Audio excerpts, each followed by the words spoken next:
नमस्कार दोस्तों, संपूर्ण एकेडमी के यूट्यूब चैनल पर आपका बहुत बहुत स्वागत है। दोस्तों आज हम एक ऐसे टॉपिक पर बात करने वाले हैं जो कि पीएम मोदी का एक ड्रीम प्रोजेक्ट है जिसका नाम है सेंट्रल विस्टा, और सेंट्रल विस्टा का ही एक पार्ट है नई संसद भवन।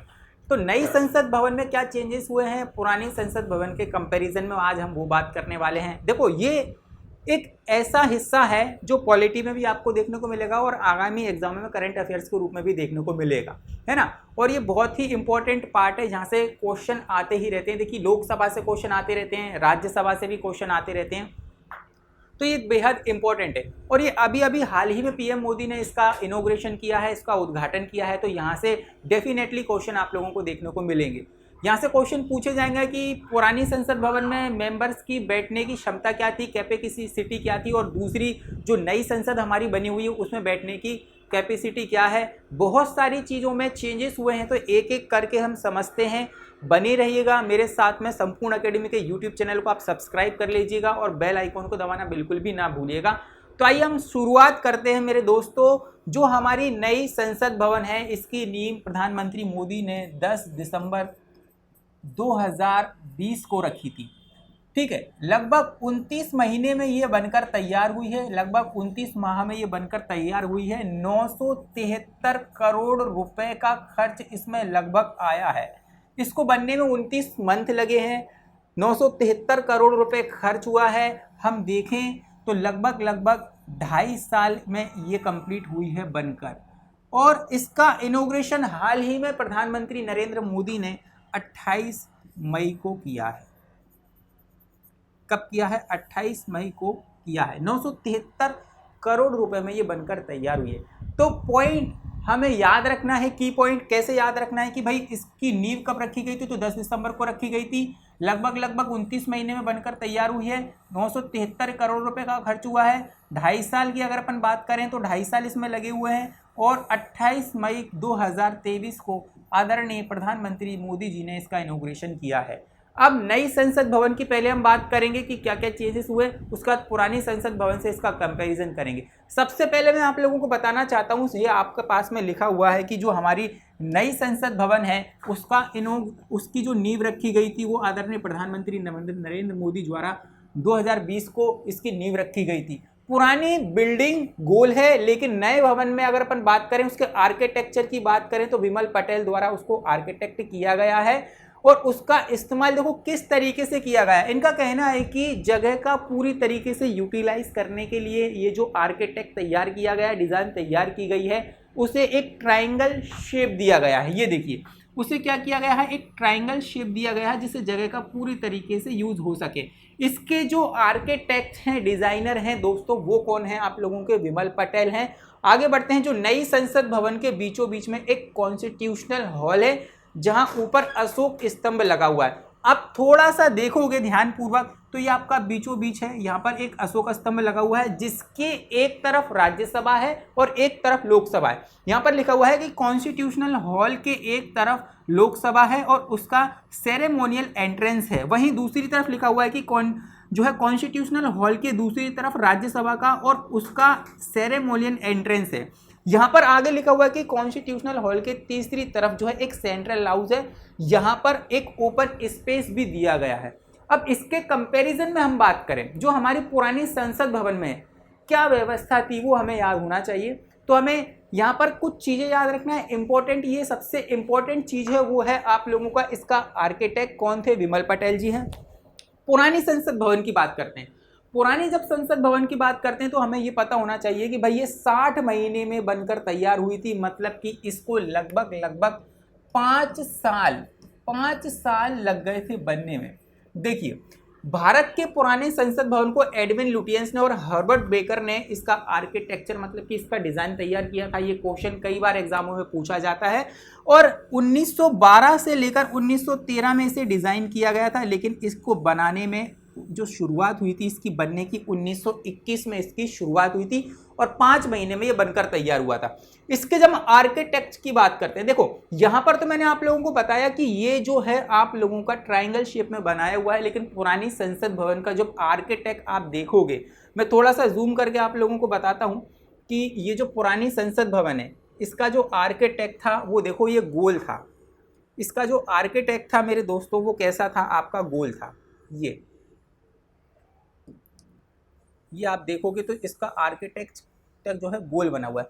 पुराने संसद भवन का जो आकार था गोल था, जिसके बाहर एक सैंड स्टोन के 144 स्तंभ बने हुए थे। ये आप देख रहे हैं, ये सैंड स्टोन के जो है 144 सैंड स्टोन के आकार के गोल स्तंभ बने हुए थे। ये इमारत 5 साल में बनकर तैयार हुई थी और 18 जनवरी 1927 को भारत के वायसराय लॉर्ड जो है आप लोगों का इरविन ने इसका उद्घाटन किया था। तो इसका नए संसद भवन का उद्घाटन किसने किया था? आदरणीय प्रधानमंत्री मोदी जी ने किया था 28 मई 2023 को। लेकिन पुराना जो संसद भवन जो हमारा था जब बनकर तैयार हुआ था तो 18 जनवरी 1927 को भारत के वायसराय ने लॉर्ड इरविन ने इसका उद्घाटन किया था। तो यहाँ पर हमने देखा इसके आर्किटेक्ट की बात की है, हमने इसके डिज़ाइन की बात की है, कब कब बने थे, ये सारी चीज़ें हमें आगे याद रखना है। आगे बढ़ते हैं। देखिए बहुत शानदार तरीके से मैं आप लोगों को ये एक पूरी एक फोटोग्राफी की तरह आप लोगों को समझाने की कोशिश करता हूं। अब हम बढ़ते हैं कि नई जो संसद भवन है, नई संसद भवन के बीचों बीच में एक कॉन्स्टिट्यूशनल हॉल है और इसके ऊपर एक अशोक स्तंभ लगा हुआ है। देखो इसके पहले वाले आपको फोटो में सही से नहीं दिखा होगा, लेकिन अभी दिखा देता हूँ, बहुत अच्छी तरीके से आप लोगों को दिखेगा। ये है आप लोगों का अशोक स्तंभ लगा हुआ है। इसके एक तरफ क्या है आप लोगों का जो है लोकसभा है और एक तरफ आप लोगों की राज्यसभा है। देखो यहाँ पर कॉन्स्टिट्यूशनल हॉल ये आप लोगों को दिखाई दे रहा है, इसके बीचों बीच ये सेंट्रल लाउंज है, इसको बीचों बीच एक तरफ आप लोगों की लोकसभा है, एक तरफ राज्यसभा है। हमारी जो नई व्यवस्था है ये जो है आप लोगों की नई वाली व्यवस्था है, क्या है आपकी न्यू वाली व्यवस्था है और ये आप लोगों की ओल्ड वाली व्यवस्था है। तो याद रखना ये न्यू वाली व्यवस्था है, ये ओल्ड वाली व्यवस्था है। आप देखेंगे तो यहाँ पर लोकसभा में जो मेंबर है, जो बैठक व्यवस्था है उसमें 888 सदस्य मतलब कि संसद सदस्य बैठ सकते हैं, जबकि राज्यसभा में 384 सदस्य यहाँ पर बैठ सकते हैं। तो व्यवस्था बहुत अच्छी है, काफ़ी लार्ज है। भविष्य को देखते हुए, फ्यूचर को देखते हुए इसकी डिज़ाइन और बैठक व्यवस्था, इसकी रणनीति तय की गई है। जब हम आगे बढ़ते हैं पुराने संसद भवन में, तो देखो पुराने संसद भवन में क्या था कि बीचों बीच एक गोल गुंबद वाला सेंट्रल हॉल था, इसमें कॉन्स्टिट्यूशन हॉल है। यहाँ संयुक्त सेशन के दोनों सदनों में दोनों सदनों के जो सांसद एक साथ बैठते थे। ये देखो यहाँ पर बैठे हुए भी देख रहे हैं आप लोगों को। पुरानी शासन जो है बैठक व्यवस्था है। सेंट्रल हॉल के एक तरफ सेमी सर्कल हॉल है जिसे लोकसभा कहते हैं, जिसमें 552 सदस्य अधिकतम बैठ सकते थे। तो अब कंपैरिजन देखो, नई वाली में 888 बैठ सकते हैं, जबकि पुरानी वाली में 552 लोग बैठ सकते थे। दूसरी बात, दूसरी तरफ एक सेमी सर्कल हॉल है जिसे राज्यसभा कहते हैं, जिसमें अधिकतम 245 लोग बैठ सकते हैं। अब यहाँ पर आप फोटो बहुत अच्छी तरीके से देख सकते हैं। ये आप लोगों की क्या है, ये आप लोगों की लोकसभा है जहाँ पर 552 लोग अधिकतम बैठ सकते थे, और यहाँ पर आप लोगों की कौन सी व्यवस्था है, राज्यसभा, जहाँ पर 245 लोग अधिकतम बैठ सकते थे। तो काफ़ी सारा आप लोगों को डिफरेंस देखने को मिल रहा है बैठक व्यवस्था में। ये इसीलिए देखने को मिला है कि कोई नई जो संसद भवन है काफ़ी विस्तारित और जो है विस्तार पूर्वक और काफ़ी बड़ी बनाई गई है। बैठक व्यवस्था में भी हमने काफ़ी अंतर देखा है। यहाँ पर 888, यहाँ पर 384 है, यहाँ पर आपकी 552 है और 245 है। अब ये कंपैरिजन कर लेना आपकी कितनी ज़्यादा है, किससे कितनी ज़्यादा है, ये भी एग्जामिनर क्वेश्चन बना सकता है।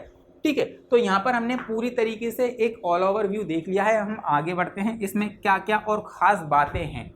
बहुत शानदार तरीके से आपको चीज़ें समझ में आ रही होंगी। उम्मीद करता हूँ अगर सेशन अच्छा लग रहा हो तो आप इस वीडियो को पूरा देखना और अधिकतम लोगों तक इसको पहुंचाने के लिए कोशिश करना, जिससे कि अधिकतम लोगों को इसको लाभ मिल सके। अब इसके हम डिज़ाइन की बात करते हैं। ये बहुत ही इंपॉर्टेंट क्वेश्चन यहाँ से बनेंगे कि जो इसकी डिज़ाइन तैयार की गई है, जो इसकी थीम है, वो किस पर आधारित है, ये क्वेश्चन बहुत इंपॉर्टेंट है। लेकिन जब मैं आप लोगों से लोकसभा की बात करता हूँ तो लोकसभा हॉल की जो थीम है, देखिए लोकसभा हॉल की जो थीम है आप लोगों की राष्ट्रीय पक्षी मोर की तर्ज पर रखी गई है। आप ये शेप देखो, जब मोर अपने पंख फैलाता है तो कुछ इस तरीके की आकृति बनती है, कुछ इस तरीके की आकृति बनती है। जैसे हम यहाँ समझ लेते हैं ये मोर है आप लोगों का, और जब वो पंख फैलाता है तो कुछ इस तरीके की आकृति बनती है। तो इसकी जो थीम है मेरे दोस्तों, वो किस आधार पर रखी गई है, वो राष्ट्रीय पक्षी मोर की तर्ज पर रखी गई है। वहीं हम बात करते हैं, आप ये वाली डिज़ाइन देखना, आप लोगों को ऊपर की तरफ ये मोर के पंख में जिस तरीके की डिज़ाइन दिखती हैं उस तरीके की डिज़ाइन आप लोगों को यहाँ पर देखने को मिलेगी। ये आप लोगों का लोकसभा का डिज़ाइन यहाँ पर तैयार किया गया है। ये जो आप लोगों की लोकसभा दिख रही है ये हाई क्वालिटी ऑडियो वीडियो से लैस है। हर डेस्क पर इलेक्ट्रॉनिक डिवाइस भी देखने को मिलेंगे। लोकसभा कक्ष में अधिकतम 888 सदस्य बैठ सकते हैं। नई इमारत में सेंट्रल हॉल नहीं है, इसलिए संयुक्त सेशन जो लोकसभा में ही आयोजित किया जाएगा। वहीं आप राज्यसभा की जो थीम है, राज्यसभा जो तैयार की गई है वो राष्ट्रीय फूल कमल के आधार पर जो है तैयार की गई है। ये आप लोग देख सकते हैं। राज्यसभा की जो थीम है वो राष्ट्रीय फूल कमल के आधार पर डिजाइन किया गया है। ये आप डिजाइन यहाँ पर देख सकते हैं। ये भी हाई क्वालिटी ऑडियो वीडियो से लैस है। हर डेस्क पर आपको इलेक्ट्रॉनिक डिवाइस देखने को मिलेंगी। 384 संसद आप लोगों को इसमें बैठक व्यवस्था है ना। ये पूरी की पूरी आप लोगों को चीज़ें देखने को मिलेंगी। लेकिन अगर हम राज्यसभा की बात करते हैं, यहाँ पर आप लोगों को संसदों के बैठने के लिए, बात करने के लिए, खाने पीने के लिए एक अच्छा स्पेस यहाँ पर दिया गया है। ये आप लोग देख सकते हैं। ठीक है, इमारत के बाकी 4 हिस्से जो है 4 मंजिला है, जहाँ पर कमेटी रूम्स भी बनाए गए हैं। नई संसद को फिनिशिंग देने की लकड़ी का काफ़ी काम किया गया है, जिससे संसद भवन बहुत अट्रैक्टिव, आकर्षित दिखाई दे, है ना। तो ये सारी चीज़ें मैंने आपको बताई हैं कि भाई राज्यसभा की थीम क्या है, लोकसभा की थीम क्या है। लोकसभा की थीम है आपकी मोर के ऊपर बेस्ड है और राज्यसभा की थीम आप लोगों की राष्ट्रीय फूल कमल के ऊपर बेस्ड है। लेकिन पुराना जो संसद भवन है, पुराना संसद भवन है, आप उसकी डिज़ाइन यहाँ पर देखिए, वो गोलाकृति पर था। ये गोलाकृति पर था। यहाँ पर आप लोगों की राज्यसभा थी, यहाँ पर लोकसभा थी आप लोगों की। ठीक है, वहाँ पर पुरानी जो संसद भवन थी, पुरानी संसद भवन में एक लाइब्रेरी थी जो कि देश की दूसरी सबसे बड़ी लाइब्रेरी थी। यहाँ पर 17 लाख किताबें, पत्र पत्रिकाएं, समाचार पत्र, विधेयक, रिसर्च पेपर, लाइब्रेरी, सारी चीज़ें यहाँ पर उपलब्ध थी। ठीक है, ये आप लोगों को बहुत ही इम्पोर्टेंट जानकारी दे रहा हूँ मैं। अब आगे बढ़ते हैं और भी महत्वपूर्ण हम जानकारी देखेंगे काफ़ी सारी। ये देखें, अब ये आप लोग थीम देखें। जैसे मैंने आप लोगों को थीम बताई थी कि भाई ये कमल पर आधारित है, ये किस पर आधारित है, आप लोगों की मोर पर आधारित है। जब आप लोग देखो ये लोकसभा है। अब जब आप लोग लोकसभा देखते हो तो आप जो देखें तो ऊपर की ये जो आप लोगों की व्यवस्था दिख रही है, ये बिल्कुल मोर के पंखों के आधार पर जो है डिज़ाइन की गई है। ये पूरी बैठक व्यवस्था है, यहाँ से लगाकर यहाँ तक कि 888 लोग इसमें, सांसद इसमें बैठ सकते हैं। ठीक है, ये व्यवस्था आप लोग देख सकते हैं। राज्यसभा की जो थीम है वो आप लोगों की पूरी कमल की थीम के आधार पर आप देख सकते हैं। आप लोग ऊपर देखोगे तो आपको कमल के शेप की आकृति यहाँ पर दिखाई देगी। डिज़ाइन कुछ इस तरीके से उसको किया गया है। ये कॉन्स्टिट्यूशन हॉल है, जैसा मैंने बताया था कि सेंट्रल में जो है कॉन्स्टिट्यूशनल हॉल है। यहाँ पर विधायक, सांसद जो भी रहेंगे, बैठक व्यवस्था पूरी तरीके से, बहुत अच्छी तरीके से यहाँ पर दी गई है। और इसी कॉन्स्टिट्यूशनल हॉल में हमारे भारतीय संविधान की एक कॉपी, एक प्रतिलिपि लगाई गई है। ये आप लोगों को याद रखना है। अब हम आगे बढ़ते हैं और भी महत्वपूर्ण है। अब हम देखते हैं कि इसमें ऐसी क्या खास बात है, इस संसद भवन में ऐसी क्या खास बात है। तो हमको पता है कि भाई ये जो नई संसद भवन की जो मेन खासियत वो है कि इसे एक भूकंप रोधी बनाया गया है। यहाँ पर लिखा हुआ है कि देखिए, इस इमारत को हाईएस्ट जो है सिस्मिक जोन 5 के अंतर्गत रखा गया है। इसको कहाँ पर रखा गया है? इस इमारत को हाईएस्ट सिस्मिक जोन 5 पैरामीटर पर डिज़ाइन किया गया है, मतलब कि ये भूकंप रोधी है। इस इमारत को अगले 150 सालों तक जो है ध्यान में रखकर तैयार किया गया है। इन फ्यूचर में 150 सालों तक इसका कुछ नहीं बिगड़ना। हम देखते हैं कि इसे बनाने में जो कुल लागत है 970 करोड़ रुपए की आई है। और सबसे इम्पोर्टेंट बात है कि भाई इसे टाटा लिमिटेड प्रोजेक्ट ने बनाया है। सबसे पहले जब मैंने आप लोगों को पढ़ाया था तो 973 करोड़ रुपए की इसकी राशि बताई थी, लेकिन हम मान लेते हैं कि 970 से 973 करोड़ के आसपास इसकी राशि जो है लगभग 973 या 970 करोड़ के आसपास इसको बनने में जो है खर्च लागत आई है। ठीक है, अब मैं आपसे बात करता हूं कि भाई इसका जो मेन डोज है, कितना रोजगार इसने पैदा किया है, कितनी मीट्रिक टन स्टील का इस्तेमाल हुआ है, क्यूबिक मीटर फ्लाइड एश का इस्तेमाल कितना हुआ है, या कितना टन सीमेंट लगा है। तो इतनी इंपॉर्टेंट जानकारी है नहीं, हम आगे बढ़ते हैं। बस हमें ये याद रखना है कि भाई इसमें जो है सिस्मिक जोन भूकंप रोधी इसको जो है तैयार किया गया है। अब बात करते हैं नए संसद भवन की ज़रूरत क्यों पड़ी। ये सबसे इम्पोर्टेंट आप लोगों का जो है, लोग एक सवाल करते हैं कि इसको बनाने की क्या ज़रूरत पड़ी। कई जो है, मैं आपको इसको थोड़ा सा जूम कर देता हूँ और बताता हूँ कि इसकी ज़रूरत क्या पड़ी। देखो, क्योंकि कई बार क्या रहता है कि पक्ष विपक्ष वाले पूछते हैं कि भाई नए संसद भवन में इतना खर्च करने की क्या ज़रूरत थी, ये कई सारे चीज़ें आप लोगों डिबेट में देखते रहते होंगे। ये सारी चीज़ें देखो, इसकी बनाने की ज़रूरत क्या पड़ी, नई संसद भवन की बनाने की ज़रूरत इसलिए पड़ी क्योंकि ये 95 साल पुराना है। 95 साल पुराने संसद भवन की स्टेबिलिटीज को लेकर कई तरीके के सवाल खड़े हो रहे थे, क्योंकि ये बहुत पुरानी हो गई थी। लगभग 100 साल से पुरानी है ये बिल्डिंग। जो पुरानी संसद भवन थी 100 साल से पुरानी है।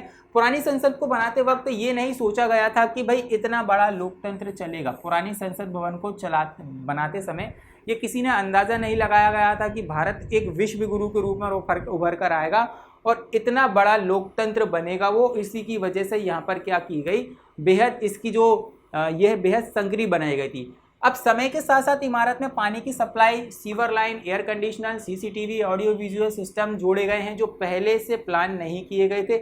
इससे इमारत को क्षतिग्रस्त बहुत ज़्यादा हानि पहुंची। अब बात को समझना कि एक तो ये बहुत पुरानी हो गई थी, सबसे मेन ज़रूरत इसकी थी कि स्टेबिलिटी इसमें नहीं थी। पुरानी होने के कारण इसमें समय समय पर क्या किया गया था, पानी की जो सप्लाई के लिए इसको जोड़ा गया। उसके बाद जो सीवर लाइन डली है, एयर कंडीशनर के लिए इसमें कई सारी रिनोवेशन इसमें किया गया है, सीसीटीवी इसमें जोड़े गए। तो ये कई सारी व्यवस्था है, इसमें समय को देखते देखते क्या किया गया, इसमें जो है इसको रिनोवेट किया गया। इसी वजह से भी क्या है कि ये क्षतिग्रस्त होती गई। देखो, आपको देखें तो देखो ये इस तरीके से क्षतिग्रस्त हो गई। ये देखो, ये क्षतिग्रस्त जर्जर हो गई थी ये ज़मीन। देखो ये जो जर्जर हो गई थी ये पूरी बिल्डिंग, है ना।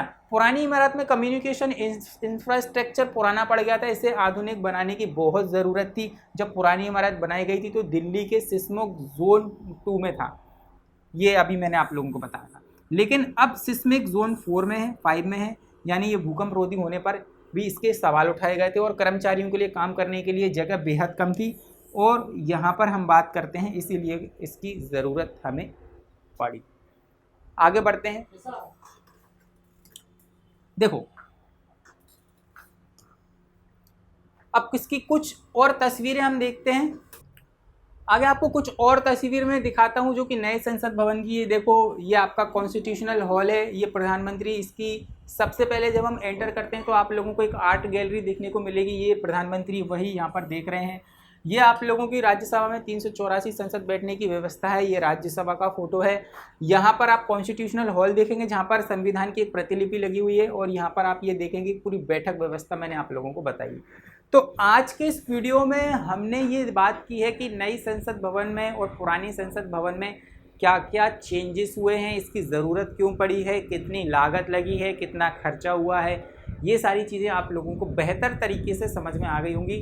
तो फिर मैं मिलता हूँ किसी नेक्स्ट वीडियो में, किसी नेक्स्ट टॉपिक पर बात करेंगे। तब तक के लिए मुझे दीजिए इजाज़त। जय हिंद और धन्यवाद। और संपूर्ण एकेडमी के यूट्यूब चैनल को ज़रूर से ज़रूर सब्सक्राइब करें और बेल आइकॉन को दबाना बिल्कुल भी ना भूलें।